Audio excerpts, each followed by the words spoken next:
Hello and welcome to Lost Love Chronicles. My name's Blaine Drayton. I'm 27 years old, a freelance journalist, though sometimes that feels like a fancy way of saying I write stories most people scroll past. I make my living off social commentary pieces I publish on Substack, stuff no one really notices, or worse, stuff people do notice and choose to ignore. That's the kind of writing I do, the kind that sits in uncomfortable corners. I live in Denver, Colorado. Every morning here, sunlight filters through the Rocky Mountains like a slow pour of honey, casting long shadows across streets that don't slow down for anyone. It's a city of contradictions, steel and glass brushing up against pine needles and dirt. Some days you feel like you're standing at a gateway between two Americas, the polished and the wild. But I don't belong to Denver's glossy parts. I'm not a coffeehouse regular or a rooftop brunch guy. I'm more of a worn stool at a dim bar with a busted neon sign type. That's where I write. Bent over my beat-up laptop with keys that stick and a screen that flickers when the bar's fridge kicks on. I sip black coffee that tastes like punishment and try to make sense of the chaos in people's lives they think no one sees. Talking about myself isn't my thing. Never has been. I'd rather listen, melt into the background. But if you really want to know, I wear denim jackets I've owned for too long. I listen to 90s rock on scratchy headphones, and I drink coffee every morning even though the bitter aftertaste makes me wince. I guess that's who I am. My apartment's nothing special. Third floor of an old brick building with plumbing that groans like it's got secrets to tell. My window opens out to a narrow alley where stray cats chase shadows. It's quiet at night, which is when I do most of my thinking. Most of my doubting, too. Some nights I'll just sit at the window and ask myself, what exactly am I doing with my life? My family's not here. They're back in Nebraska, in a little town called Fairview. You could drive through it in 5 minutes and not remember a single detail, unless you grew up there. Then every corner has a story. Everyone knows everyone. They know that old Mr. Kinney's dog ran off again. They know the grocer's wife had a shouting match with him in the parking lot last Friday. That kind of place. My dad, Charlie Drayton, runs the auto repair shop. Has for years. He's a tall guy with hands stained black from engine oil. Always says, there ain't a car I can't fix. That shop is his world. His pride. The one place where things make sense to him. My mom, Ellen, keeps the store next door. Small place. Shelves always stocked with the basics. Bell over the door jingling every few minutes. She's the kind of woman who smiles through storms. But you can see the worry behind her eyes if you look close. She carries the weight of the family like it's a bag of groceries she doesn't want to set down. They've got a reputation in town, my parents.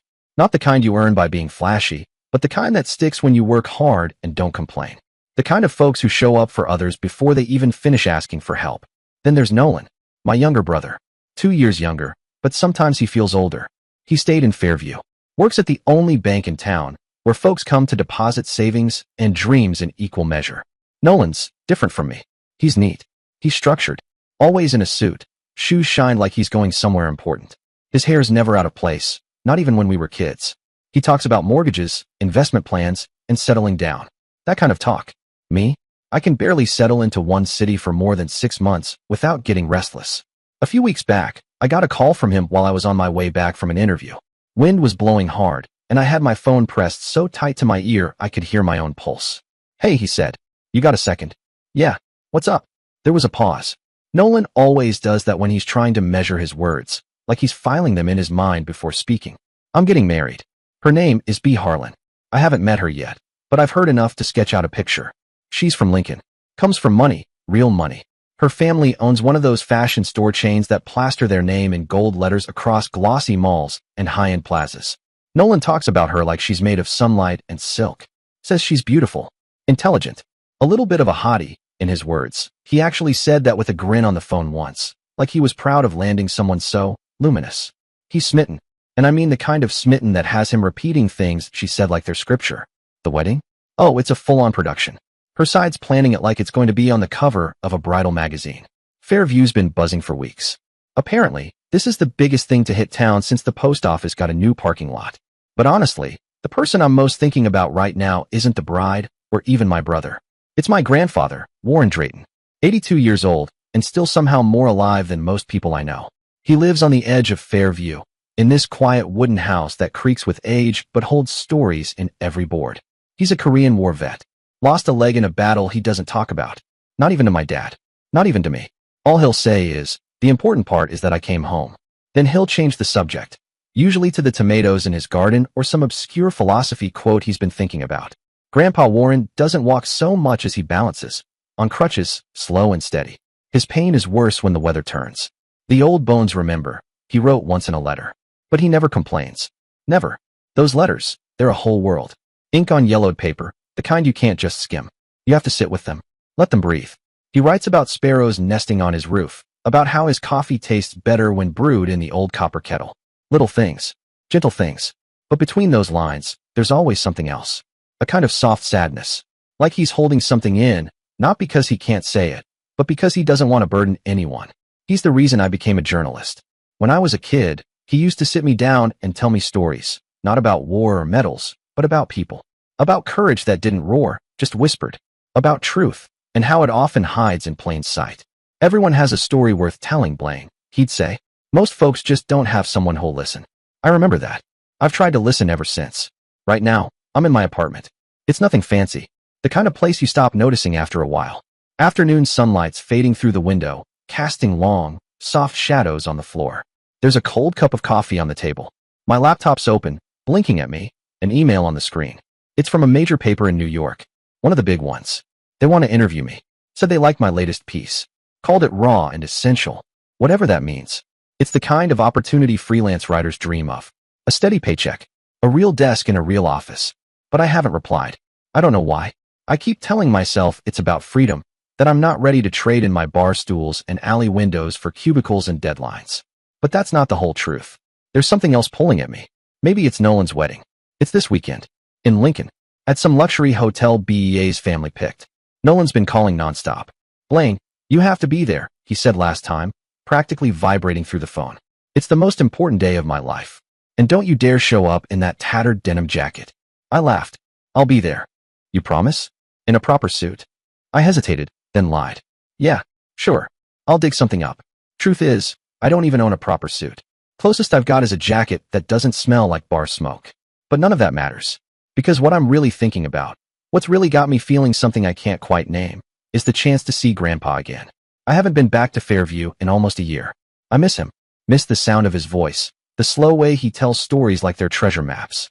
I want to bring him to the wedding. I want to see him smile. I want to hear him tell one of his old stories in that worn-down voice of his, the kind that makes everyone lean in without even realizing it. But there's this feeling I can't shake. Something heavy in my chest. Something that makes the sunlight feel colder than it should. I can't explain it. Maybe it's because of what Nolan's been saying lately. He didn't outright say it, but there was something in his voice, a hesitation that lingered just a little too long. They're a bit different from us, he said during one of our calls. His voice had that quiet tension, like he was trying to ease me into something I wouldn't like. They live in a different world. But BEA's great. You'll like her. I wanted to believe him. I trust Nolan. Always have. He's good at seeing the best in people. Always has been. But the truth is, I don't know if I'll like B or not. I haven't met her. I don't know her world. The one with designer heels and catered weddings, polished dinner tables, and last names that carry weight. I come from grease-stained shop rags and the scent of burnt coffee on old linoleum floors. Still, Nolan believes in her. That counts for something. A lot, actually. But I can't shake this feeling that's been curling around my ribs, like something's building. Not panic. Not dread. Just tension. Like the quiet before a storm, when the air feels charged and the sky holds its breath. I get up from my chair and walk across the room to my small bookshelf. Tucked in the corner is an old wooden box. It's scratched and worn. Its hinges creaky, but it holds something more valuable than anything else in this apartment. My grandfather's letters. I open the lid and pull out the most recent one. The paper is soft, yellowed slightly with age, the ink slightly smudged at the edges where I've read it too many times. His handwriting is always the same, slanted and precise, like every word was measured. Blaine, how are you? He wrote. Yesterday, I saw a hawk fly over the garden. It flew so high, as if it knew it belonged to the sky. You're like that, Blaine. Don't let anyone pull you down. I smile, but my throat tightens, and my eyes sting a little. He always knows how to say the right thing. Knows how to make me feel like I matter, even when I'm sitting in a city apartment wondering what the hell I'm doing with my life. I fold the letter slowly, with care, and place it back in the box. The lid clicks shut, soft and final. But his words linger, echoing in my head like a half-remembered tune. Don't let anyone pull you down. I wonder what he was thinking when he wrote that. Was he trying to remind himself of something? Or does he see something in me I can't see yet? I shake my head, trying to push the unease aside, but it doesn't budge. It's not loud, but it's there. It's time to get ready. Tomorrow morning, I fly back to Nebraska, to Fairview, to the family I haven't seen in months, to the wedding I'm not sure I'm ready for. I pull out my old backpack and start packing. A few clothes, my white dress shirt, a pair of gray slacks I almost forgot I owned, and, of course, my denim jacket, worn at the elbows, frayed at the collar. A suit? I don't have one. Never needed one. If Nolan wants formality, he'll have to take me as I am. I check my plane ticket on my phone. The flight leaves early. I close my laptop and take one last look around the apartment. The streetlights outside flicker faintly, casting long shadows across the wooden floor. Everything feels still, like the city's holding its breath. Denver is quiet tonight. But inside me, a storm is starting to stir. The next morning, I'm on a short flight from Denver to Lincoln. The plane's small, cramped. The kind where your knees brush the seat in front of you no matter how you sit. The air smells like plastic trays and cheap coffee from the flight attendant's cart. I wrinkle my nose and lean toward the window. Outside, white clouds float lazily below the wings, and Nebraska stretches wide beneath us. Acres of cornfields stitched together by narrow roads of red dirt. Tiny towns appear like freckles across the landscape, little specks on a map you could miss in a blink. It's strange how a place that small can hold so much of who you are. I think of Fairview, of the sharp, familiar scent of engine oil in my dad's shop, the clang of tools, his deep voice calling out from under a lifted hood, of my mom, wiping her hands on her apron, handing me a cold can of Coca-Cola from the cooler with that tired but always warm smile. But mostly, I think of my grandfather, of the way he sits in that old armchair by the window, crutches leaning beside him, spinning stories with a twinkle in his eye like he's still 10 years old chasing fireflies. When the plane lands, I rent a car. Not much of a selection at the airport, just a few beat-up models with questionable mileage. I pick the only one that looks like it might still love the road, a faded green Ford. The upholstery's frayed. I drive straight to Fairview, bypassing Lincoln entirely. The wedding can wait. I need to see my grandfather first. The road to Fairview is just as I remember, flat, wide, and quiet. Long, straight stretches flanked by dry grasslands and worn wooden fences that look like they've been holding on for dear life through a dozen winters. There's not much to see, which is maybe the point. It's the kind of landscape that leaves you alone with your thoughts, whether you want to be or not. The car radio crackles into a Tom Petty song, one of the old ones. I turn up the volume and let the melody wash over me, hoping it'll drown out the unease that's been scratching at the back of my mind since I left Denver. When I finally turn onto the narrow gravel road that leads to my grandfather's house, my heartbeat picks up. I don't know why. Maybe it's nerves. Maybe it's just been too long. And then I see it. His home, simple and familiar. The small wooden house sits nestled among rows of vegetables. The garden is as full and wild as ever, green things growing in orderly chaos. The white picket fence around it is peeling now, weathered down to the bare wood in places. The iron gate creaks as I push it open. That sound alone brings back years in a second.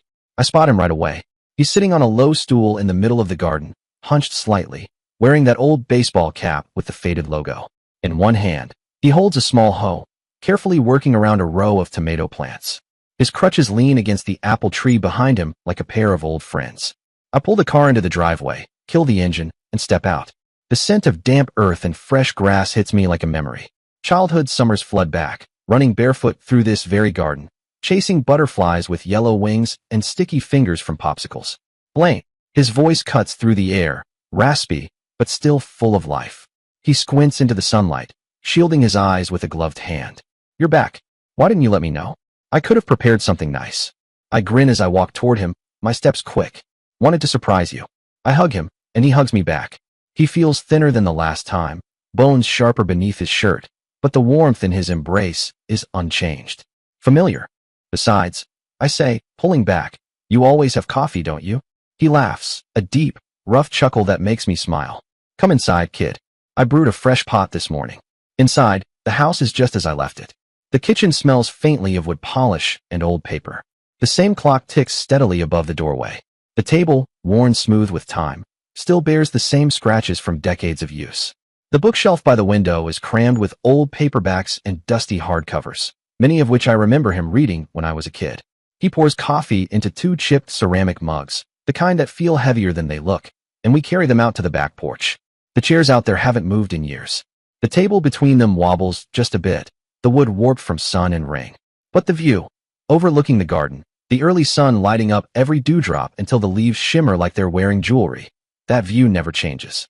You're here for Nolan's wedding, right? He asks, blowing on his coffee before taking a sip. Yeah. I nod, then glance at him. But mostly to see you. He looks at me for a second, his eyes soft. Then I go on. I want to bring you to the wedding. What do you think? His eyes brighten for a moment. Really brighten, but then he shakes his head gently, the smile on his face faint but firm. I'm old Blaine. It's hard to get around with this leg. He taps one of his crutches lightly with his foot. I'd just be a burden. I sit up straighter. A burden? I frown. You're Nolan's grandfather. My grandfather. You have to be there. Nolan would love it. He doesn't answer right away. Just sips his coffee, looking out over the garden. Then he says quietly, Nolan. He's busy, Blaine. He doesn't call me much anymore. I don't know what to say. My jaw clenches. I understand, he adds, before I can even find a response. It's a big wedding. Bride's family is high class. Fancy people. I'm just an old countryman. You know that. His words land hard. They catch me off guard. I want to argue. To say, no, that's not who we are. Nolan's not like that. But then I remember the way Nolan hesitated on the phone. The awkward pauses. The soft, careful way he said, they're different from us. A quiet anger sparks in me. I don't know exactly who it's for. Nolan, the bride's family, maybe even myself, but it sits in my chest like a rock. Still, I don't say anything. Not yet. Instead, we sit there, sipping our coffee, letting the silence stretch between us like an old, comfortable blanket. He talks about his garden. I talk about Denver, the little things, and some of the big ones. The minutes slide into hours. We talk for hours. He tells me about the garden, the hawk he saw last week, the letters he's written but hasn't sent. I tell him about Denver, the articles I'm working on, the email from the New York newspaper I haven't answered. He listens, nodding, and sometimes bursts into laughter when I recount spilling coffee on my laptop right before a deadline. That laugh, it's rich and whole, the kind of laugh that makes you believe things are still okay. But when the wedding comes up, he grows quiet. He turns slightly, looking out at the garden, the tomato vines curling along the fence. You know, he says, his voice low and even. During the war, I thought I wouldn't make it back home, but I did. And I thought that was the greatest gift. I don't need much, just for my family to be happy. Nolan, he's happy, right? He asks, turning his gaze to me. I want to nod, to reassure him. To say, yes, Grandpa, Nolan's doing great, marrying a wonderful woman. But the truth sticks behind my teeth. I haven't met B. I haven't seen how she treats him. All I know is Nolan's changed. Calls me less. Talks less about family. Something in him feels distant. Still, I push the thought aside and smile. Nolan's fine, Grandpa. I'll bring you to the wedding, and you'll see how happy he is. He gazes at the garden again, as if weighing something invisible. Then he nods, slow but sure. All right, Blaine. If you say so, I'll go. But you've got to help me find that old suit in the closet. I don't want to look like I just walked out of a barn. I laugh, tension easing from my shoulders. Deal. But you have to promise not to tell war stories to the guests, or they'll run for the hills. This kid, he mutters, half amused, half mock-offended, then chuckles and claps my shoulder. His hand is warm and strong despite the years. After a simple lunch of sandwiches, mine with too much mustard, his with the fresh tomatoes he's proud of, I help him prepare. I dig through the back of his closet, pushing aside flannel shirts and jackets with fraying elbows until I find the old gray suit. The fabric is soft from age, a little worn at the cuffs, but when he puts it on, something in his posture shifts. He stands straighter, his chin lifts. He looks like a soldier again, dignified, weathered, proud. He reaches for his old baseball cap. Nope, I say, plucking it from his hand. You've got to let people see that handsome silver hair. He laughs, heartily this time. You're full of it, Blaine. Maybe, but I'm right. We get into the rented Ford. It's not much to look at, paint a bit chipped, a rattle in the door when I hit a bump, but it runs. My grandfather sits beside me, his crutches between his knees, and we drive. The trip from Fairview to Lincoln isn't long, but I take it slow. Let him take it in. He points out a cornfield and says, your dad and I used to fish by that stream just past those trees. Did you catch anything? Mostly old boots and mosquito bites. I smile, but a strange tightness presses against my ribs. Something feels off. I don't know what. When we arrive at the Grand Harlan Hotel, the sky is gold, deepening toward orange. The building looms like a palace. Grand glass doors, red carpet, uniformed staff standing straight-backed like statues. I park the Ford beside a Mercedes, glance at a Rolls-Royce, and feel like I've brought a lawnmower to a yacht club. But my grandfather, he's steady. As I help him out, I feel the quiet determination in his step. He doesn't belong here, but he's not about to let anyone tell him that. Inside, the banquet hall is almost surreal. Chandeliers glitter overhead like frozen fireworks. Enormous vases overflow with white roses. The tables shine with silk and silver. Guests move like they're gliding, voices low, dresses sweeping the floor, suits that probably cost more than my car. Then I see my parents tucked into a corner. My dad in a suit that's a bit too tight at the middle. Mom in a simple, elegant green dress. They wave when they spot us, but Mom's eyes hold a hint of worry. I guide my grandfather inside, his arm resting lightly on mine. The polished floors reflect the chandeliers, making the whole room gleam like a ballroom in a dream, but all I feel is a creeping sense of being on display. Curious glances follow us, heads tilting slightly, eyes narrowing, then flitting away as if we might not notice. My grandfather walks slowly, his crutches tapping the floor in steady rhythm. He's not rushed. He never is. Each step is deliberate, balanced, strong in its own way. But his old gray suit, a little rumpled despite my best efforts with the iron, doesn't blend in here. It stands out like denim at a black tie gala. I catch a few whispers, low enough that I shouldn't hear, but I do. A middle-aged woman with perfect posture, pearls resting against her collarbone, leans toward another guest. Who's that? Why would he wear something like that here? I feel the heat rise in my chest. My fists curl instinctively, and I have to force myself to breathe, to keep my face neutral. My grandfather either doesn't hear or chooses to pretend he doesn't. He just smiles gently, as though every crystal and rose is something new to marvel at. He turns to me. It's beautiful, he says, voice low, full of wonder. Nolan picked a good place. I nod and swallow hard, guiding him toward a table near the back where my parents sit. Mom rises to meet us, her arms already outstretched. Dad, she says warmly, pulling him into a careful hug. You made it. You still look as dashing as ever. Flatterer, he says, chuckling. Dad stands and claps him on the shoulder. You holding up, all right, old man? I was worried the drive might wear you out. I'm fine, my grandfather says, settling into a chair. Got Blaine behind the wheel. Steady hands, that boy. We all laugh, but there's a tightness behind the sound, like we're all trying a bit too hard. I notice the glance my parents share. It's quick, but telling. Worry lingers in their eyes. Not just for Grandpa, but for all of us. Like they feel the air too. The rehearsal begins. Nolan stands at the center of the room, tall and striking in his black suit. He looks like someone in a magazine, confident, polished. He holds the hand of a woman I immediately assume is B. And she's stunning. Her hair gleams like it belongs in a shampoo ad, her smile dazzling, her dress clinging in all the right places. She's almost too perfect. But when I look at her face, there's something else. Her eyes are sharp, not cold exactly, but calculating. Like she's measuring everything. Every person, every smile, every gesture. Nolan waves us over. Blaine, he says with a quick grin. Come meet B. I step forward, nodding. Hey, so you're Blaine, B says, tilting her head slightly. Her voice is sweet, but there's a lilt in it, just a shade too amused. The famous journalist Nolan talks about. I don't know about famous, I say. But yeah, that's me. She smiles, lips curved just right, but the expression never makes it to her eyes. I read one of your articles. Very interesting. I raise an eyebrow. Thanks. You must be B. Nolan's told me a lot about you. At that, she glances past me. Her eyes land on my grandfather. Her face shifts, just for a beat. Surprise? Discomfort? And this is Nolan's grandfather? She asks, her voice a touch louder now, like she wants others to hear too. That's right. I place a hand on his shoulder, grounding myself. Warren Drayton, the best man you'll ever meet. My grandfather offers her a warm nod. Pleasure to meet you, young lady. My grandson's a lucky man. B returns the nod, but her smile stiffens, brittle around the edges. Well, I should go check on a few things, she says, already pulling Nolan gently by the hand. Nolan glances back at me as they walk away. Just for a second. His eyes find mine, and in them I see something. Regret. Or maybe hesitation. He wants to say something, but he doesn't. The rehearsal moves forward without a hitch. The planner calls out instructions, people take their places. But I can't shake the unease tightening in my chest. Something's off. The bride's side fills the room with loud laughter, sipping expensive wine, trading stories about Europe and IPOs. On our side, Fairview folks, it's more reserved. My parents sit with two of my uncles, their voices low, their posture careful, like they're trying not to take up too much space. I feel it like static in the air, an invisible wall, not made of words, but of glances and tone, money and manners. I glance at my grandfather. He sits quietly beside me, his hands lightly gripping the crutches balanced across his lap. He scans the crowd with a soft smile, taking it all in. But I know he feels it too. You okay, Grandpa? I lean in and keep my voice low. Want to step outside for a bit?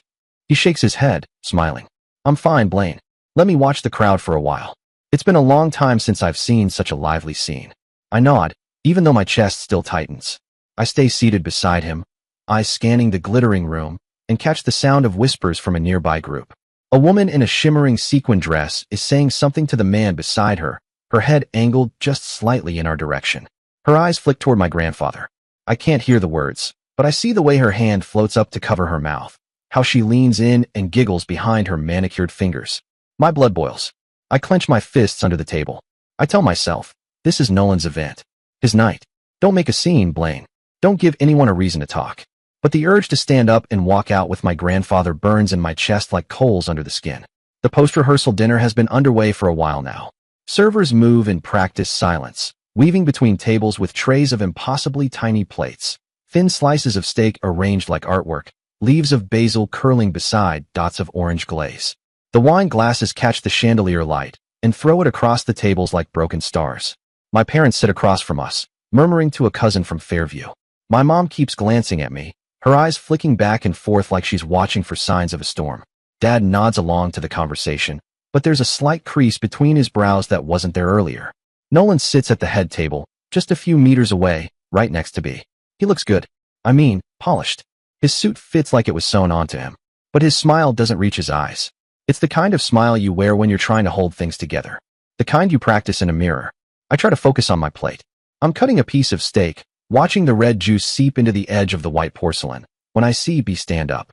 She doesn't just stand. She rises like she owns the room. Like royalty deciding to descend.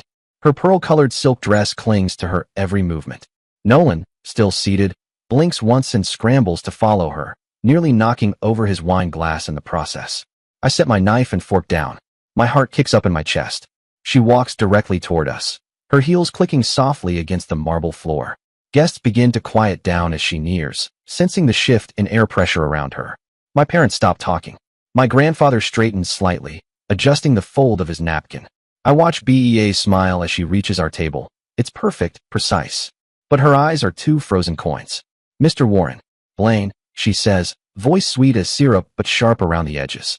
I'm so glad you could make it to the rehearsal. But I'd like to discuss something, just to clear things up before tomorrow. The table falls dead silent. Mom looks up, her hand tightening around the stem of her wine glass. Dad frowns, his eyes narrowing. My grandfather sets down his orange juice, slow and careful, and looks up at B. His face is calm. Too calm. Like someone bracing for bad weather. What is it? I ask. My voice comes out harder than I meant it to, but I don't care. B crosses her arms gently, like she's trying to seem relaxed, but I see the tension in her knuckles. Her smile wavers. Her chin tilts up. The day after tomorrow is mine and Nolan's wedding, she says, speaking just loud enough for surrounding tables to hear. It's a very important event, and we want everything to be perfect. I nod, waiting. My jaw clenched. She continues.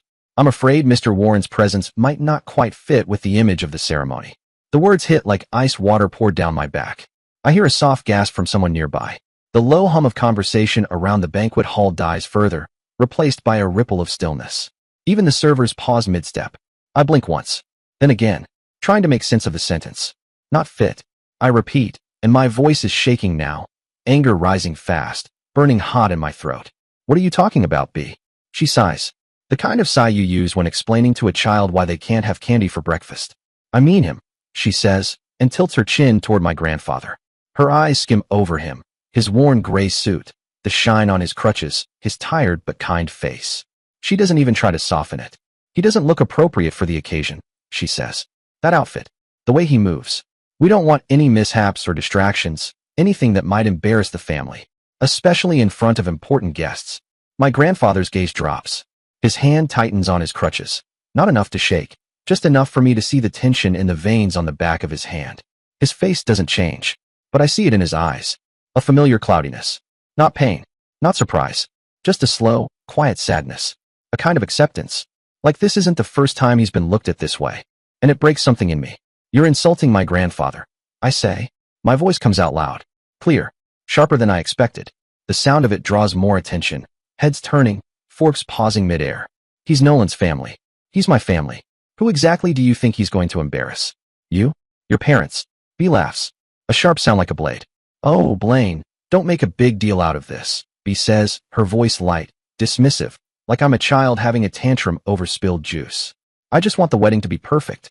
She hesitates, then presses on. He doesn't belong here. You must see that, right? Her eyes drop to his crutches, like they're proof. Like they're evidence of something ugly. Something inconvenient. I stand up so fast my chair scrapes against the wooden floor with a shriek.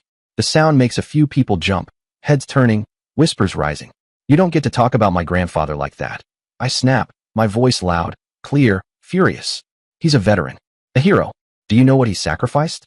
Do you know he survived a war so we could sit here in this fancy hotel eating steak and sipping overpriced wine? B raises a perfectly plucked eyebrow, like I've said something absurd. Something laughable.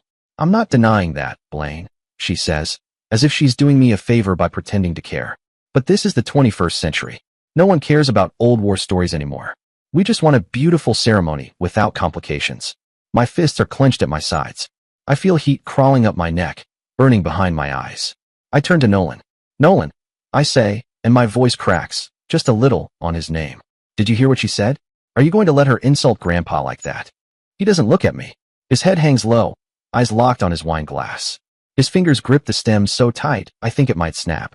His mouth opens, closes, opens again, but no words come. His silence punches harder than any insult BEA's thrown. I glance at my parents. My mom's lip is trembling, and her eyes are red, but she doesn't say a word. My dad stares down at his plate, his fork and knife clenched in each hand like weapons he's afraid to use. No one moves. No one defends him. And the whispers around us, sharp, curious, pitying, grow louder. I can feel them like needles pressing into my skin. Enough, my grandfather says. His voice is soft, but it slices through the noise like glass.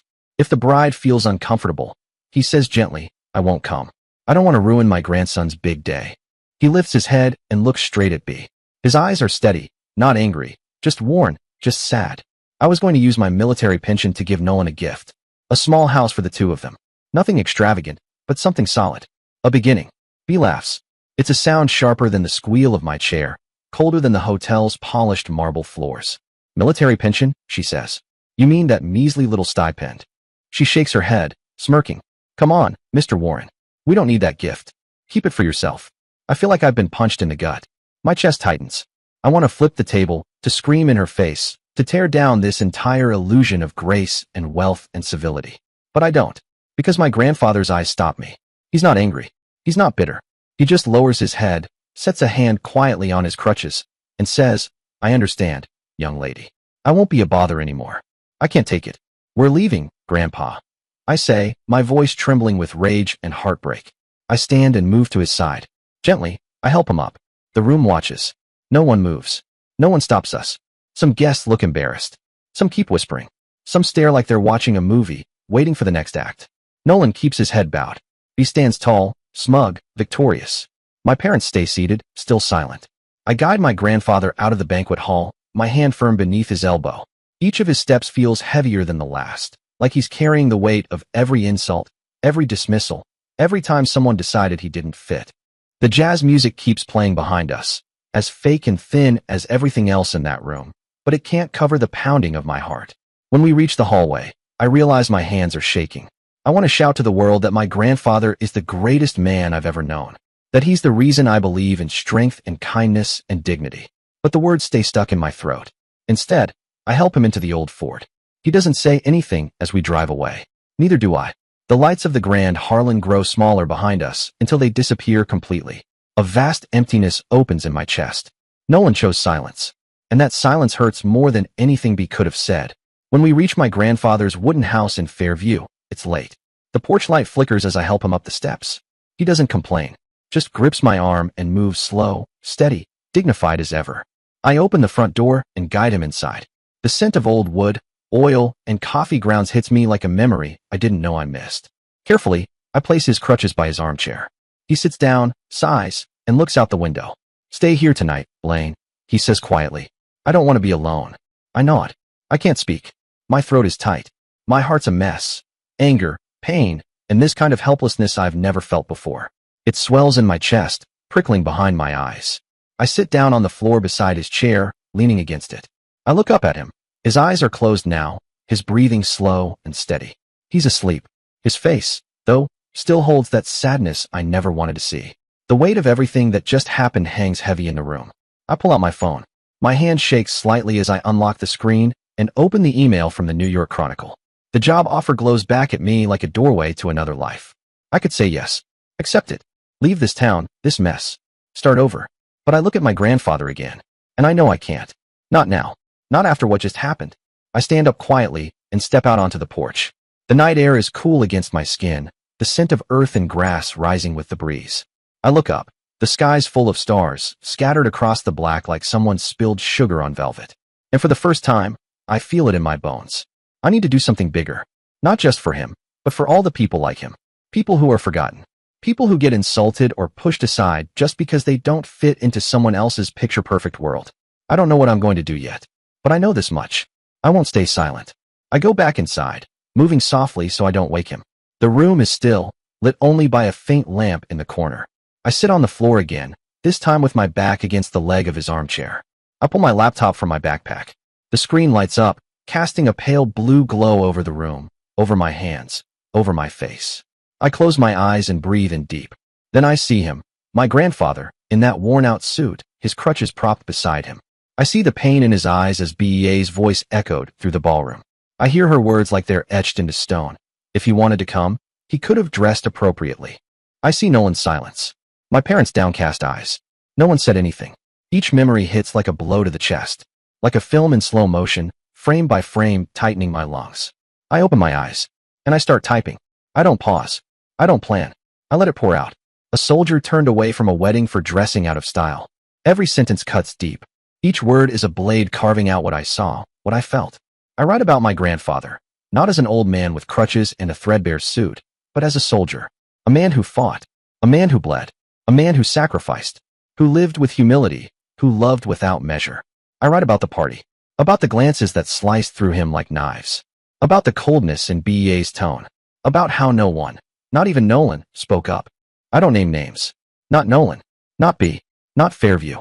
Not the Grand Harlan Hotel. I just write the truth. Raw. Unfiltered. He survived a war carrying scars that no one in that room could comprehend. He came there proud. Proud to see his grandson get married. But he was cast aside. Dismissed.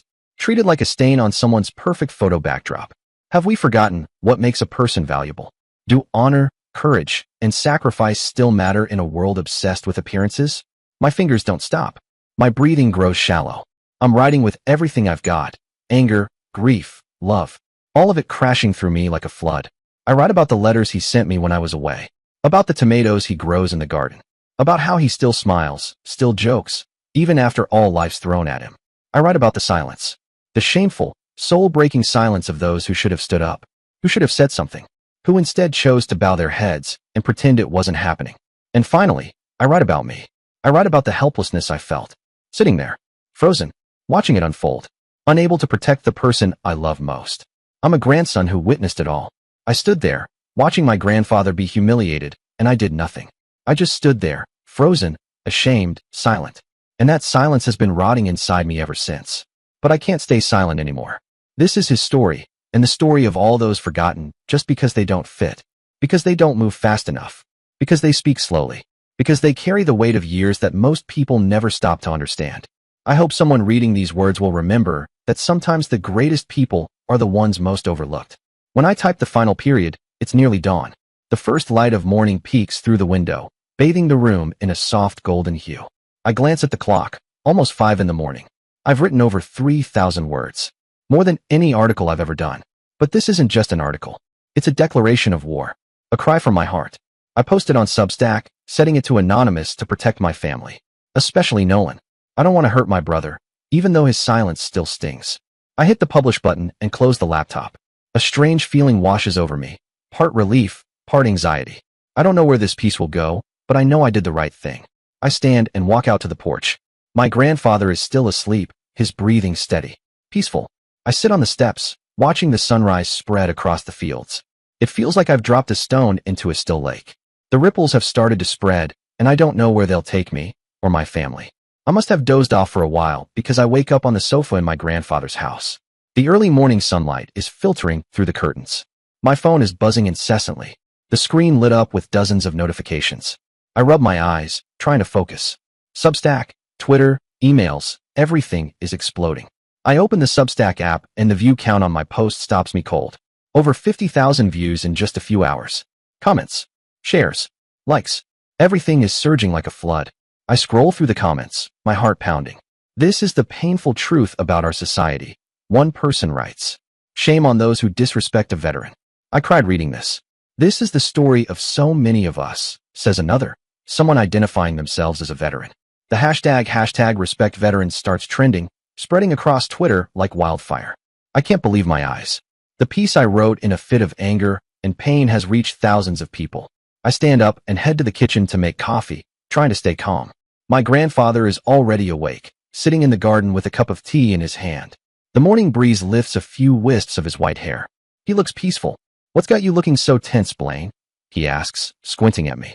I wrote something about last night," I say hesitantly. "About me?" "About what happened," he asks, setting the cup down. "It's being read by a lot of people." He goes quiet for a moment, his hand gently stroking his crutches. "What did you write?" I sit down beside him, giving a brief overview of the post, without going into too much detail. I don't want him to relive the pain. "I didn't name anyone," I say quickly. I just wanted people to know how much you're worth. How people like you are treated." He nods slowly, a sad smile forming on his face. "You didn't have to do that, Blaine. I'm old. I don't need anyone to know about me. But I needed to," I say firmly. "I couldn't let them disrespect you without consequences." He doesn't say anything at first, just looks out at the field, the sunlight dancing on the dew-covered grass. By noon, the post has surpassed 200,000 views. Twitter is ablaze with outraged posts. Notifications are flooding my phone like water from a busted pipe. I scroll through them with a growing pit in my stomach. "Who is this ungrateful bride?" One user writes. "We need to know the names of those who dared insult a veteran." Another tweet gets shared over and over again. It's from an account claiming to be a Vietnam War veteran. It says, "I know who this old man is. Warren Drayton, a true soldier. I met him years ago. The veteran community won't let this fade away." I freeze. How do they know my grandfather? I reread the post I made, word for word, scanning every sentence, every detail. I know I didn't include his name. I didn't mention where we live, or even hint at our family. But maybe someone from the party recognized him. Or maybe an old friend saw the photo and just knew. However it happened, the story is spiraling beyond anything I ever imagined, and I'm no longer in control. By the afternoon, it's gone from wildfire to full-blown inferno. Rumors start to spread across Twitter. Some users begin speculating that the wedding in the story belongs to a wealthy family in Lincoln. And somehow, despite my best efforts, the Harlan name starts surfacing. I never wrote it. I was careful. But once people get their claws into a scandal, facts don't really matter. BEA's mother's fashion brand, Harlan Coor, gets dragged into the mess almost immediately. I see a screenshot of their website being shared with the caption, "No shopping from a family that disrespects veterans." "Boycott Harlan Coor," someone else writes. I feel a bitter satisfaction, somewhere deep down, like justice is being served, but it's quickly overtaken by a rising anxiety in my chest. I don't want to ruin Nolan's life, even though his silence still hurts. I call him. It rings, then rings again. No answer. I text him. "I wrote about last night. I didn't name you, but it's spreading. Call me back." Nothing. My phone screen dims, and I let it fall to my lap. I feel a presence before I hear his voice. "You're worried about Nolan, aren't you?" I turn and see my grandfather watching me from the doorway. He's holding a cup of tea, his face calm, but his eyes sharp, reading me like he always does. I nod. "I don't want to hurt him," I say, but I couldn't let it go like it was nothing. I couldn't just stay quiet. He walks over and places a hand on my shoulder. "You did the right thing," he says gently. "Nolan will understand. Maybe not now, but sooner or later." I close my eyes for a second. I want to believe that. By evening, it's grown even bigger. A group of veterans in Lincoln posts a message on Facebook, and I read it with a mix of awe and fear. "We will stand up for Warren Drayton. We'll show them that a soldier's honor cannot be dismissed." They're organizing a gathering at the Grand Harlan Hotel tomorrow morning, the wedding day. The post is shared thousands of times. My heart pounds in my chest. My hands are shaking slightly. What I wrote has become a movement, and I'm not sure I'm ready for what's coming. I glance outside through the kitchen window and see him. My grandfather, Warren Drayton. He's in the garden, tending to his tomato plants as if nothing is happening, as if the whole world isn't talking about him right now. But I know better. I know tomorrow won't just be a wedding day. It will be something else entirely. A reckoning. I barely sleep. When the sun rises, I'm already awake. I brew a cup of coffee, my hands still shaky as I hold the mug. My grandfather is already sitting on the porch. He's quiet, sipping his tea, his face lit by the early light. Are you going to the wedding? He asks. His voice is calm, steady, but I can hear the concern tucked beneath the surface. Yes, Grandpa, I say, but I want you to come with me. He looks over at me, surprised. Not to cause trouble, I add quickly. I want people to see who you are. A man worthy of respect. You deserve that. He watches me for a long moment before shaking his head slowly. I don't need anyone to see anything, Blaine, he says with a small, sad smile. But if you want me there, I'll go, just to support you. I nod, the weight of everything pressing down on my chest like a stone. I still don't know what I'm leading him into, but I can't leave him here. Not while strangers are shouting his name across the internet. We get ready quickly. He pulls on his old gray suit again, the one that still fits just right, even after all these years. I put on a white dress shirt and slacks. Then I grab my favorite denim jacket and throw it on, like armor. I look at him, this man I've always looked up to, and I force a smile. You look sharp, Grandpa, I say, adjusting the collar of his jacket as we step outside. He laughs, a Real laugh, from deep in his chest. You're just saying that to make an old man happy, aren't you, kid? I grin at him. Maybe, but it's working. The drive to the Grand Harlan Hotel is quiet, both of us lost in our own thoughts. I keep glancing over at him, his hands resting lightly on his crutches, his eyes calm. I don't know what's going to happen when we arrive, but I know he needs to see it, to know he's not alone. But I'm not prepared for what we find when we pull into the lot. I can hardly believe my eyes. Outside the hotel, dozens of veterans stand in two perfect lines, like an honor guard. They're dressed in worn, proud uniforms, their chests glittering with medals. Some hold signs, Honor Warren Drayton and Duty Never Forgotten. Others raise American flags high above their heads, and the wind catches them, making them snap and flutter. Reporters and camera crews are already there. A couple of TV news vans sit parked to the side. Microphones, phones, live streams. Everywhere I look, people are watching. The air is heavy, like the moment right before a summer storm cracks open the sky. I park and step out, rushing to help my grandfather from the car. As I open his door, I can feel the weight of all their eyes on us. Cameras click. Phones rise. Someone calls my name, but I ignore it. Then a man walks forward. Older, white hair, uniform crisp and straight. He looks at my grandfather with the kind of reverence that speaks of battles survived together. You're Blaine, right? He asks, turning toward me. His voice is deep but kind. Yeah, I say, trying not to let my voice shake. I'm Frank. Served with Warren in Korea. We're here for him. My throat tightens. Thank you, Frank. But I don't want this to turn into a fight. Frank claps my shoulder, firm but not aggressive. Not a fight, son. This is about respect. Warren deserves respect. My grandfather steps forward slowly, leaning on his crutches, and offers a warm, knowing smile. Still as stubborn as ever, Frank, he says. Frank lets out a low chuckle, and they embrace. Two men who've known pain and loyalty in a way the rest of us can only imagine. It's like time collapses around them. For a moment, they're not old men, they're brothers in arms. We walk into the hotel together. The shift in energy is immediate. Inside, panic is spreading. I can feel it in the hurried steps of the staff, in the way they whisper to each other and glance nervously out the windows. At the front desk, a middle-aged woman with sleek blonde hair, probably BA's mother, is speaking sharply to hotel security. Her voice is low, but I catch just enough to hear her say, "Get them out of here. This is my daughter's wedding, not a protest." The security guard looks uncomfortable. "Ma'am, they're not doing anything wrong. They're just standing out there." She mutters something under her breath, eyes scanning the lobby like it's enemy territory. I keep my hand on my grandfather's back, guiding him through the tension and into the banquet hall. Guests are beginning to gather, the low hum of conversation prickling with curiosity and nerves. Some people look at us and whisper behind their hands. Others just stare. I spot my parents in a corner. My mother's hand clutches my father's arm tightly. They both look anxious, pale, and worried. My mother's eyes catch mine for a second before she quickly looks away. I look for Nolan, but he's not here yet. B is, though. She's standing near the center of the room, the train of her white wedding gown fanned out behind her.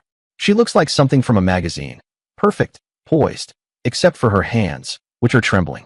She glances toward the main entrance, where the faint echoes of veterans chanting outside filter in, muffled through glass and distance. She knows. She knows exactly what's happening. The post has reached her. It's shaking the walls of this carefully constructed ceremony. I guide my grandfather to the main entrance of the ceremony hall. We stand off to the side, quiet, watching. The media begins to press inward. I can see the reporters maneuvering their way through the crowd, cameras pointed our way. One of them, a woman in a red blazer, walks straight up to me. She holds out a microphone. "You're the one who wrote the Substack post, right? Can you share more about the story?" I shake my head firmly. "Today's not about talking," I say. "Today's about my grandfather." She backs off, but the camera doesn't. The ceremony is about to begin.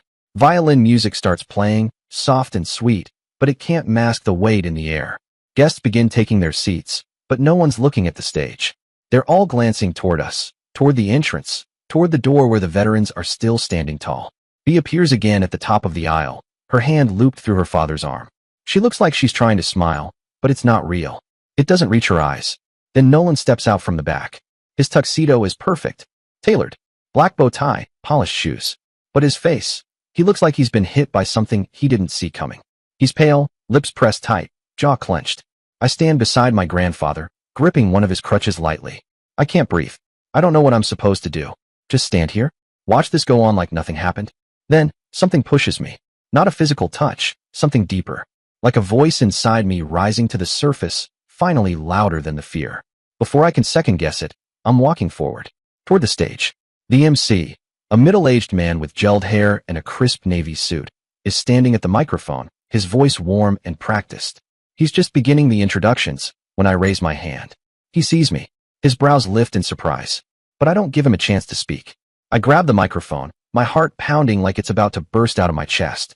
I can feel every beat, heavy and insistent, like it's trying to push me back, but I don't move. I can't. "Hello, everyone," I say. My voice rings out through the silent hall, clearer than I expected, but sharp at the edges. All eyes turn to me. Guests freeze mid-chew. Phones lower from faces. Even the camera crews pause. 100 gazes, and all of them are locked on me. Bea stares at me, her eyes wide, her mouth slightly open like she's about to say something, but can't find the words. A silent plea not to go further. Nolan lowers his head, his jaw tight, hands clenched at his sides. "I'm Blaine Drayton," I say, forcing each word out like I'm swallowing glass. "The groom's brother. And today, I'm not here to ruin my brother's special day." I pause, searching for breath, for courage. But I need to say something. Because the man standing there. I point toward the far side of the hall where Grandpa Warren stands, leaning on his crutches, deserves to be heard. I take a deep breath. It sticks in my throat. The room holds still. My grandfather, Warren Drayton, is a Korean War veteran. He sacrificed part of his body to protect this country so we could all sit here today. He came to the rehearsal dinner last night with the pride of a grandfather, wanting to see his grandson happy. I glance at Nolan. Still no eye contact. But he was insulted. I continue, my voice tightening. Deemed unworthy just because he didn't fit the perfect image of a wedding. A ripple moves through the guests. A few look down. I wrote about it. And now the world is talking about it. Not because I wanted fame. I shake my head, my fingers gripping the mic tighter. But because I wanted people to remember that honor, courage, and sacrifice never go out of style. Silence stretches like wire pulled tight. I can hear my own breathing. Somewhere near the front, I see a woman dabbing at her eyes. I recognize her, my mother. Her hand is over her mouth now, and her shoulders shake just slightly. My dad lifts his head from where he's sitting beside her. His eyes meet mine, wet and sharp. There's something in them. Not anger, not shock. It's heavier. Pride, maybe. Pain, too. I swallow hard. My grandfather doesn't need fame. I say. He just needs family. I turn to the left, to the row where my relatives sit, all stiff-backed and uncomfortable. But our family stayed silent when he was humiliated. My voice breaks just slightly. I stayed silent too. I blink fast, trying to hold it back. And that's something I'll regret for the rest of my life. I feel my fingers tremble against the mic. Today, I stand here not to ruin this wedding, but to say that we can't build happiness on indifference. If we don't honor people like my grandfather, we don't deserve what they sacrificed for us. I stop. The words hang there like smoke. My throat is tight, burning. A slow clap starts in the back, hesitant, unsure, but it spreads. A few guests begin clapping more confidently. The applause grows, a low, resounding wave that fills the room unevenly. Bea stands frozen in the aisle, clutching her wedding dress like a lifeline. Her face is pale, eyes glassy. Nolan doesn't move. Some of the guests from our side, uncles, cousins, a few old friends, begin standing, walking out quietly, their faces blank, their footsteps soft against the carpet. I lower the mic slowly, my hand brushing against my side as I step down. I walk back to my grandfather. He's standing there, still, his crutches supporting him. His eyes shine, though he says nothing at first. He reaches for my hand, squeezes it gently. You did well, he whispers. I nod. I can't speak. I don't trust my voice anymore. I did what I had to do. I think to myself, the weight still pressing down. But I know things will never be the same from now on. The banquet hall still echoes with applause, but it's uneven. Like everything's out of rhythm now. Guests on the bride's side are murmuring, whispering.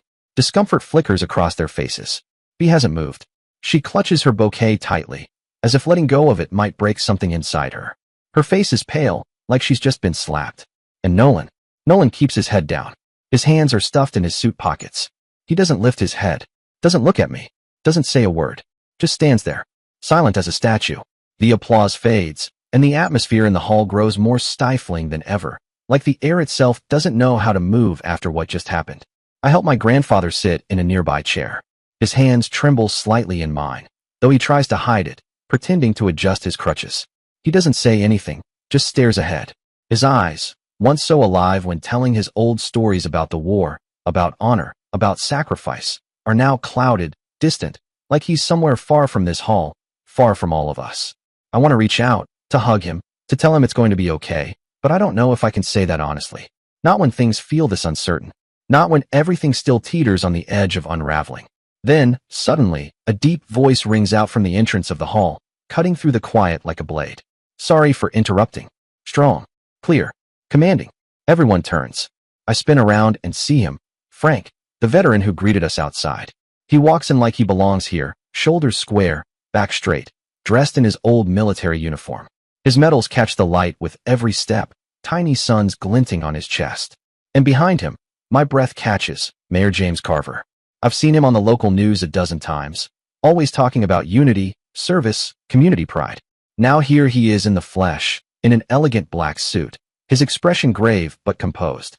Frank doesn't hesitate. He walks straight to the stage, and the MC, clearly unsure what to do, steps aside, letting Frank take the mic. I'm Frank Delaney, Frank says, his voice echoing across the hall.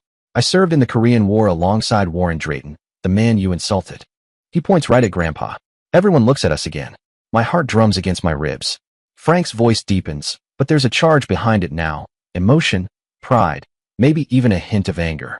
Warren Drayton is a soldier, a friend, a hero. He saved my life and the lives of many others on the battlefield. But more importantly, he's a man who never asked for recognition. He's lived his life with humility, and today we're here to make sure that humility is honored. The room is still, hanging on his every word. Mayor Carver steps forward. He's holding a small wooden box, dark polished oak, carved at the edges with careful, intricate patterns. He opens it slowly. Inside, a metal gleams under the chandelier light, catching every golden flicker like fire and metal. This is the Silver Star, the mayor says, his voice deep, solemn. It was lost for many years in the chaos after the war. But through the efforts of the veteran community, we've recovered it. And today, in front of all of you, I want to present this medal to Warren Drayton, the man who deserves it more than anyone. The hall erupts. This time, the applause doesn't hesitate. It crashes into the silence like a wave, loud and raw and real. People rise to their feet. I see guests with tears in their eyes, hands clapping hard like they're trying to make up for every second of disrespect. I turn to my grandfather. His head is shaking slowly, almost in disbelief. He mouths something. Maybe no or this isn't for me. I'm not sure, but his eyes shine in a way I haven't seen in years. Come on up, Warren, Frank says gently, motioning him forward. I stand beside Grandpa and lean in. You okay? I whisper. He nods. I'm fine, Blaine, he murmurs, voice thick. Just didn't expect this. Let's get you up there, I say. I help him rise. He leans heavily on his crutches, every step measured, slow. But there's something steady in him now, a strength I recognize, the kind that never had anything to do with muscles or speed. It's in the way he holds his chin up, in the way his eyes scan the room without fear. He reaches the stage. Mayor Carver meets him at the center and gently pins the Silver Star onto the chest of Grandpa's old gray suit. And right then, right in that moment, I swear he changes. His back straightens. His chin lifts a little higher. His eyes, so dim just moments ago, spark with the fire I remember from my childhood stories. Like, just for a second, he's the young soldier again, 20-something, brave, unshaken. Warren Drayton, Carver says, placing a hand over his heart. Thank you for all you've done for this country and our community. Another wave of applause rises, even louder than before. It thunders through the room, and this time it lasts. Not awkward or reluctant. This is real. This is a crowd realizing they almost forgot something important. Almost missed something sacred. I scan the room again. My mother is openly crying, her hands pressed together like in prayer. My dad stands beside her, nodding slowly, lips tight, pride written across every inch of his face. And then I see Nolan. He's standing near the edge of the stage. Alone. His eyes are red, his posture stiff, hands clenched into fists. His chest rises and falls quickly, like he's holding something in, or trying to hold something back. He looks at Grandpa. Then he looks at me. My breath catches. And then, like something inside him finally breaks, he steps forward, walking slowly, one foot after the other, until he's at the center of the stage. The room goes dead quiet again. Nolan kneels. Right there. In front of Grandpa. His voice is low, but the microphone catches it. Grandpa, I'm sorry, he says. Tears are falling freely down his face. I stayed silent too long. I let you be insulted. I don't deserve to be your grandson. Nolan's voice breaks as he kneels in front of our grandfather, shoulders shaking, tears sliding down his face. I watch, heart clenched, the weight of his words pressing down on all of us. Grandpa leans forward slowly, placing one steady, weathered hand on Nolan's shoulder. Get up, Nolan, he says, voice gentle but firm. You're my grandson. You don't need to kneel. But Nolan just shakes his head, sobbing. I was wrong, Grandpa. I let me say those things and I did nothing. I just stood there. I can't live with that guilt. The silence in the hall is fragile, like glass. And then, Nolan, what are you doing? BEA's voice cuts through the air like a whip, sharp and high-pitched. She storms down the aisle, her white dress billowing, the image of fury in tulle and lace. Her face is red, eyes wild. This is our wedding day, she yells, stepping onto the stage like she owns it. You can't do this. You can't let your family ruin everything. Nolan stands slowly. For the first time since all this began, I see him clearly. No fear, no shame. His hands are no longer shaking. B, he says, his voice calm, almost too calm, but every word is ice. I loved you. I really did. But I can't love someone who doesn't respect my family. His words land like thunder. I can't marry you. The room gasps. Shocked whispers erupt like a wave sweeping through the guests. Some people gasp out loud, others mutter, but B stands frozen, bouquet trembling in her hands. What did you say? She snaps, her voice cracking. You can't do this to me. But Nolan doesn't even look at her anymore. He turns, walks straight to Grandpa, and wraps his arms around him. Grandpa flinches slightly. He's not used to being embraced so suddenly, but then he melts into it, patting Nolan's back. I'm sorry, Grandpa, Nolan whispers. I'll never stay silent again. Grandpa's hand rests on Nolan's shoulder. You're a good man, Nolan, he says softly. I always knew that. Behind us, B lets out a noise that's part sob, part growl, and spins around. She runs from the stage, her heels clacking wildly against the floor, wedding dress dragging behind her like a storm cloud. Her mother bolts after her, shouting something about fixing this and don't throw everything away. It's chaos. Guests begin to stand, some rushing to leave, others lingering awkwardly. A few clap quietly, like they don't know if they're at a tragedy or a redemption arc. I just stand there beside Grandpa, watching it all unravel. The wedding is over. But somehow, in all the wreckage, something more important is coming together. Family.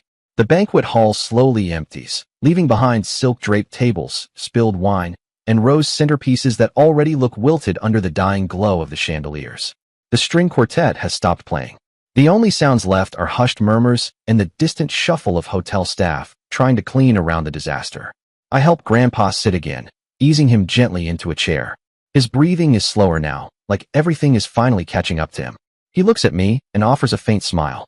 You didn't have to do all this for me, he says, voice low, tired. I kneel beside him, gripping his hand. I did, I say. I should have done it sooner. He nods slowly. But I'm proud of you, Blaine. Very proud. I look up and see my parents approaching. My mom moves first, tears streaming down her cheeks. She walks straight to Nolan, pulling him into a tight hug. Then she turns to Grandpa, her voice shaking. Dad, she says, I'm sorry. I didn't say anything that night. I let them treat you like that. I left you alone. Grandpa reaches up, brushing her tears away with the back of his hand. Don't cry, Ellen, he says. Our family is still here. That's what matters. My dad, the man I've seen keep his emotions sealed tighter than a vault my whole life, steps forward. No hesitation. He wraps his arms around Grandpa in a long, silent embrace. Dad, he says, voice low, steady, but full of something I rarely hear, vulnerability. I'm proud to be your son. I've never seen him like this. None of us have. In the days that follow, the fallout spreads fast, like a tsunami that started with a single tremor. The post I wrote keeps getting shared, again and again. It hits something deep in people. Veterans groups repost it. Local papers run it. Then the national outlets pick it up. I see headlines everywhere. Veteran insulted at wedding sparks national conversation on gratitude. Silver Star hero shamed, redeemed in viral speech. A lesson in family, honor, and silence. Even the New York Times runs a piece. The Harlan family, once beloved in their world of high fashion and curated luxury, becomes a symbol of something ugly. Hypocrisy, entitlement, disrespect. People are furious. Harlan Couture's Instagram is flooded with comments. Twitter erupts with hashtag #HonorWalterDwyer. Customers vow to boycott the brand. Influencers post videos dumping their Harlan bags into trash bins. The company's Lincoln and Omaha stores report plummeting foot traffic. The parent company's stock starts to slide, then plummets in a matter of days. B, desperate, tries to patch the bleeding. She posts a long apology on Instagram, filled with carefully posed selfies and a caption that reads more like a PR draft than a heartfelt message. She talks about misunderstandings and the pressures of being in the public eye and how we all make mistakes. But it only makes things worse. I didn't mean to offend anyone, she writes, but I just wanted my wedding to be perfect. I stared at the screen, reading her words again. A single sentence buried beneath a wall of comments, each more brutal than the last. They called her callous, arrogant, heartless. Some were crueler than I could stomach. By that evening, BEA's accounts were gone. Facebook, Instagram, even that ridiculous wedding blog she poured her soul into. Just like that, she vanished from the spotlight she once craved so fiercely. My phone wouldn't stop buzzing. Notifications, DMs, emails. I received dozens of interview requests from TV stations and newspapers. One even came from a New York publisher offering me a book deal. A book about all of this. About my post. About my grandfather. I declined most of them. Not because I didn't want to share, but because I didn't want to turn my grandfather's pain into a source of profit. He never asked for any of this. He didn't even know what a viral post was until I showed him. But I agreed to a short interview with a local paper. Just enough to talk about him. His life, his sacrifices, and the quiet strength he carried with him every day. I wanted people to know that honor doesn't lie in appearances or medals or headlines. It lies in what you do when no one is watching. To my surprise, my grandfather became a symbol. Veteran groups across Nebraska held events to honor him, calling him the humble soldier. A school in Lincoln even named a hallway after him, Warren Drayton Hall. They're making too much of it, Blaine, he said when he found out. I'm just an old man who likes growing tomatoes. But I saw the pride in his eyes. He'd never say it aloud. He wasn't built that way. But when the thank you letters started arriving from young veterans, from students who read his story, from strangers who stopped by my mom's store just to say they cried reading my post, I saw it in him. Something quiet and beautiful. Nolan moved out of the mansion not long after. Left Lincoln altogether. Said he couldn't stand being there anymore. He came back to Fairview. Moved into a small house near Dad's repair shop. He quit his job at the bank, too. Need time to figure out who I am again, he told me one afternoon. I watched him change. The crisp suit and slicked hair gave way to jeans and calloused hands. He started spending more time with Grandpa, helping in the garden, listening to his stories. He even talked to me again, like we were just two boys growing up in the same house, not whatever it was we'd become. One quiet afternoon, we sat on Grandpa's porch, the light falling low across the fields. Nolan turned to me, took my hand, and said quietly, "Thank you, Blaine. If it weren't for you, I wouldn't have realized how wrong I was." I just nodded and patted his shoulder. We're brothers, Nolan. Always will be. Slowly, the threads of our family began to weave back together. My mom started calling more, checking on me in Denver, reminding me to wear a jacket when the temperature dropped. My dad, still gruff and stoic, started sending me short texts, photos of cars he was fixing, usually captioned with something like, "This one's tougher than you're writing." I smiled every time. That was his way of saying he cared. After a week in Fairview, I returned to Denver with a new sense of purpose. My apartment hadn't changed. Same creaky floorboards, same window overlooking the alley, same cats yowling at night. But I had. I opened my laptop and reread the email from the New York newspaper. The offer was still there, but I knew I wasn't ready. I wasn't ready to leave Substack. Not ready to let go of the stories I wanted to tell. I typed out a reply. "Thank you for the opportunity, but I'll have to decline. I still have a lot of stories to write, and I want to write them my way." In the weeks that followed, letters started arriving. Not just from Nebraska, but from across the country. They share stories of their grandparents, their parents, their loved ones, people who were also overlooked, forgotten. Each letter I open feels like a shared breath, A moment of connection between two strangers bound by memory and grief and pride. Each letter is a story, and I read them with a sense that I've done something bigger than myself. I haven't conquered the world, but I've awakened a part of it. My grandfather still lives in his small wooden house in Fairview. He still tends his garden. He still writes me letters every month. The envelopes always marked with the same familiar return address and the careful, looping script of his handwriting. But now, his letters carry something new, a confidence, a joy I hadn't seen before. In one letter, he writes, "Blaine, you gave me a gift greater than any medal. You showed me that my story still matters." I sit in my small Denver apartment, the afternoon sunlight streaming through the window, casting golden streaks across the wooden floor. On the table is a cold cup of coffee, my laptop open, and a new letter from my grandfather, delivered this morning. I open the envelope slowly, like I always do, and unfold the slightly yellowed paper. His slanted handwriting dances across the page in dark blue ink, carrying the warmth of his Fairview garden with it. "Blaine, yesterday I saw a hawk fly over," he writes. "It still soars high like the day you came home. Don't forget to soar high, my boy." I smile. My eyes sting. "God, Grandpa." I whisper, my fingers brushing the ink like I might touch him through the words. He never says much, but every word is like a breeze pushing me forward. The story of my grandfather, the ruined wedding, and my post. It spread further than I ever imagined. It's not just a story about a veteran being insulted. It's a reminder of the value of gratitude, the power of a single voice, and our responsibility to those who are forgotten. Over the past months, I've received hundreds of letters from readers, veterans, ordinary workers, young students, all sharing their own stories. I remember one that said, "My father never talked about his service.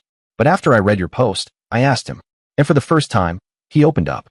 Another wrote, "Thank you for reminding me that silence isn't always strength." Each letter is a ripple, and I know those ripples began with one small decision, to not stay silent. And I realize the world doesn't change through grand gestures, but through people who dare to stand up, even with just a small voice. My advice to anyone hearing this story: find your reason. Stand up for it. Never be afraid to speak the truth. Because, as my grandfather taught me, one person standing up is enough to change everything. I tuck his letter into the old wooden box beside my desk. Denver's sunlight still spills gold over the narrow alley. And I know, no matter where I go, I'll always carry my grandfather's story and its message in my heart. Dear listeners, please share your thoughts in the comments section below, and don't forget to like, share, and subscribe.